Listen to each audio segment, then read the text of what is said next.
Assalamualaikum warahmatullahi wabarakatuh.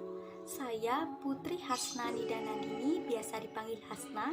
Saya berkuliah di Universitas Muhammadiyah Purwokerto, mengambil program studi Pendidikan Bahasa dan Sastra Indonesia. Dengan nomor induk mahasiswa 210.416, akan mempresentasikan materi pada mata kuliah Sejarah Sastra, yaitu tentang sastra Indonesia periode 1933 sampai periode 1942. Pada periode ini lebih dikenal dengan periode Pujangga Baru. Mengapa demikian? Karena sebagai identifikasi periode ini, yang paling mencolok adalah sebuah media. Media apakah itu? Yakini media berupa majalah. Media ini memang tidak difokuskan pada kesusastraan, namun topiknya sangatlah luas. Ada beberapa majalah yang sudah terbit sebelumnya, yaitu majalah Sri Pustaka, Panji Pustaka, Jong Java, dan majalah Timbul. Namun, pasang surut karena pada kala itu, untuk berjuang menerbitkan sebuah majalah, butuh tidak hanya kekuatan modal, namun juga kekuatan pikiran, bahkan tenaga. Jadi, Angkatan Pujangga Baru muncul karena dilatar belakangi oleh semangat para sastrawan untuk memajukan kesusastraan Indonesia.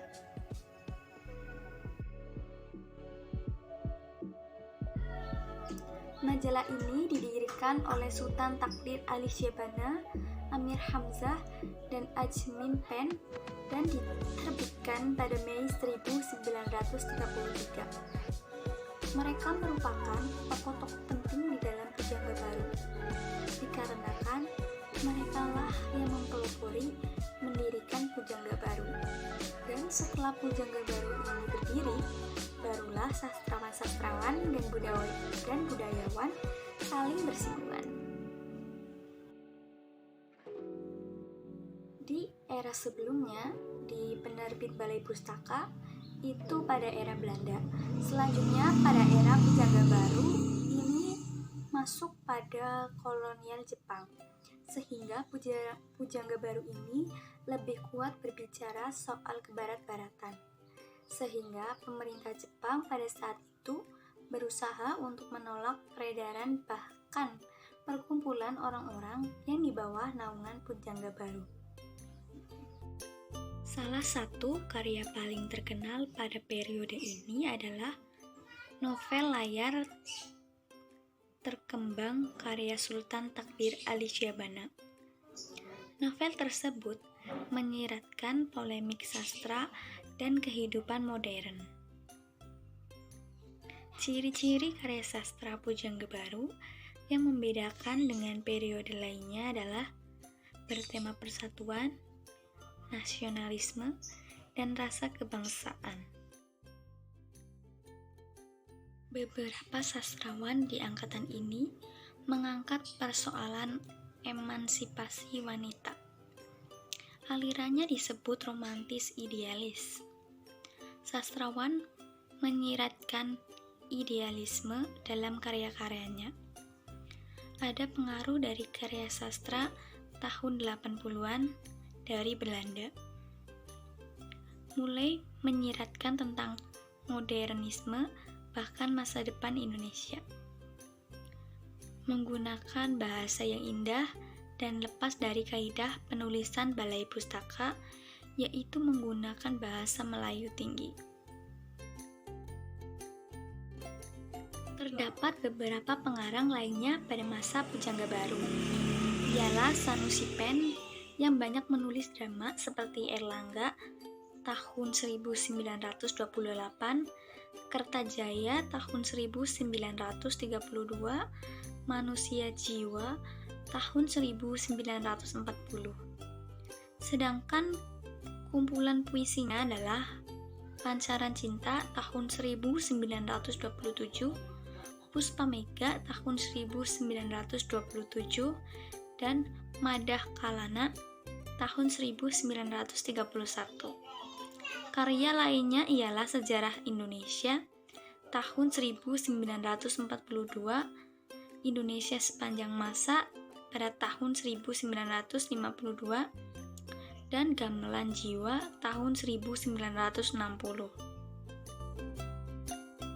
Pengarang lainnya ialah C.E. Tatenteng dengan karyanya Rindu Dendam pada tahun 1934. Lalu M.R. Dayoh dengan karangannya Peperangan Orang Minahasa dengan Orang Spanyol tahun 1931, Pahlawan Minahasa tahun 1935. Rifai Ali dengan karangannya Kata-Hata tahun 1941 dan Tuhan Ada tahun 1968. Lalu O.R. Mandang dengan karyanya Nurmalina tahun 1932.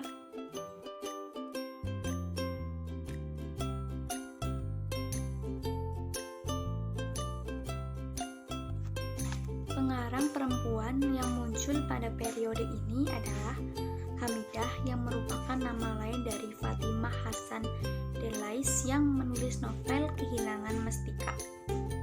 Pada tahun 1935 dan Salasi alias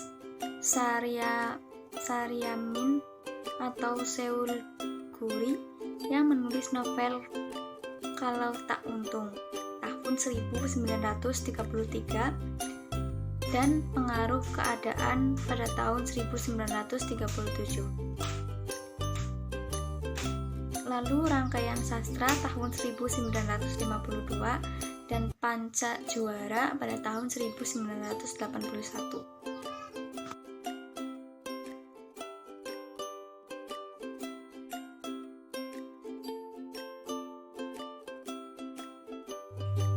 Demikian presentasi dari saya. Jikalau terdapat banyak kesalahan, mohon dimaafkan. Wabillahi taufiq wal hidayah. Wassalamualaikum warahmatullahi wabarakatuh.